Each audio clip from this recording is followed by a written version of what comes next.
কম তেল মশলা দিয়ে একটা সুস্বাদু মটনের রেসিপি নিয়ে চলে এলাম। প্রথমত মটনটা ভালো করে পরিষ্কার করে দই, শুকনো লঙ্কা, হলুদ গুঁড়ো, সর্ষের তেল, লবণ দিয়ে ভালো করে মাখিয়ে 1 ঘন্টা আমি রেখে দেবো।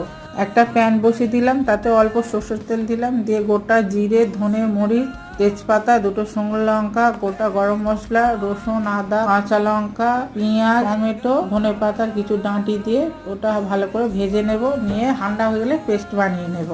একটা প্রেসার কুকার বসে তেল দিয়ে পেঁয়াজটা ভেজে নেব। বেটে রাখা মশলাটাও দিয়ে দেব। দিয়ে কাশ্মীর লঙ্কার গুঁড়ো, হলুদ গুঁড়ো, লবণ দিয়ে এটা ভালো করে ভাজতে থাকবো যতক্ষণ না তেল বেরোচ্ছে।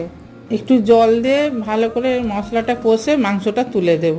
দিয়ে মাংসটা ভালো করে ভাজতে থাকবো যতক্ষণ না তেল বেরোচ্ছে। তারপর ধনে পাতা, মটরশুঁটি দিয়ে গরম জল ঢেলে দেবো। আলুটা তুলে দিয়ে প্রেসার কুকারটা বন্ধ করে দেবো। 5টা সিটি দিয়ে প্রেসার কুকার নামিয়ে ঠান্ডা করে ধনে পাতা, গরম মশলা, কসুরি মেথি দিয়ে সার্ভ করে দেব।